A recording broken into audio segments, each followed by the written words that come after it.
সন্দেশখালিতে এই জমি non payment এরম কিছু ইস্যু তার অভিযোগ আমরা পেয়েছি, কিন্তু বাকিটা একেবারে সিপিএম এবং বিজেপি প্ররোচনা দিয়ে মানুষকে মিথ্যা বুঝিয়ে বিভ্রান্ত করে খানিকটা একটা অশান্তির পরিবেশ জিয়ে রাখতে চাইছে। উত্তপ্ত সন্দেশখালী। আজ সন্দেশখালীর বেরমজুর এলাকায় দিনভর দফায় দফায় পরিস্থিতি উত্তপ্ত হয়ে ওঠে।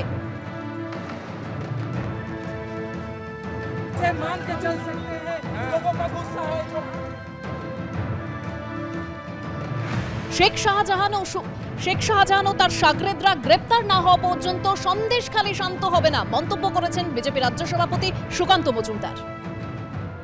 না, আমরা তো এটাই বলছিলাম যে পুলিশ গতকাল বলছিল যে আমি গেলে নাকি ওখানে লোকজন বেরিয়ে আসবে, 144 ভাঙা হচ্ছে, আমাদেরকে ওখান থেকে চেনে হিচড়ে নিয়ে আসা হলো। আজকে পুলিশ যাওয়াতে এত লোক বেরিয়েছে, পুলিশ তার মানে 144 ভাঙলো, 144 প্রভোগ করলো ভাঙার জন্য। পুলিশের বিরুদ্ধে তো মামলা হওয়া উচিত সবার আগে।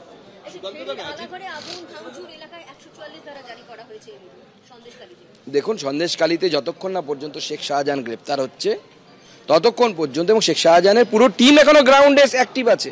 আমি তো কালকে সব নাম বলে দিয়ে এসেছি আপনাদেরকে, যারা যারা অ্যাক্টিভ আছে, সব তৃণমূল কংগ্রেসের শেখ শাহজাহানের গুন্ডারা, তাদেরকে যতক্ষণ না পর্যন্ত জেলে ঢোকানো হচ্ছে ততক্ষণ পর্যন্ত সন্দেশখালী শান্ত হবে না। কারণ মহিলারা জানে আজকে আপনার ক্যামেরা আছে, কালকে ক্যামেরা থাকবে না। সুকান্ত মজুমদার বা বিজেপির অন্যান্য নেতারা গিয়ে সারাদিন ওখানে বসে থাকতে পারবে না। তখন ওই মহিলাদের কি হবে যদি এই ডাকাতরা, এই ধর্ষকরা যদি জেলের ভেতরে না থাকে? সন্দেশখালীতে জমি টাকা না দেওয়ার অভিযোগ জমা পড়েছে, কিন্তু বিজেপি সিপিএম সাধারণ মানুষকে অশান্তির কথা বলে, অর্থাৎ প্ররোচনা দিয়ে মিথ্যা প্রচার করে অশান্তি জিয়ে রাখার চেষ্টা করছে, পাল্টা বলেছেন কুণাল ঘোষ।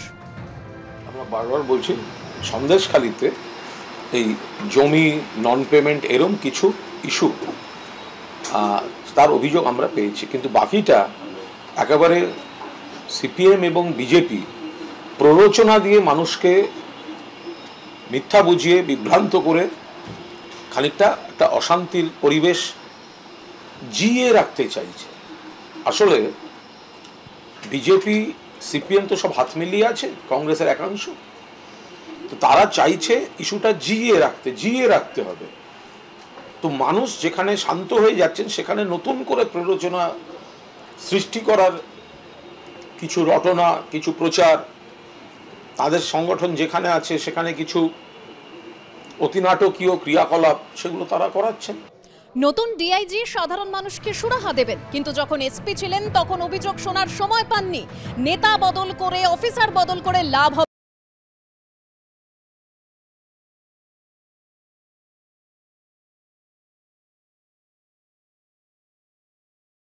গ্রামের মানুষের কথা কোনোদিন শোনারও চেষ্টা করেন না, ফলে এইসব দিয়ে কোনো লাভ হবে না।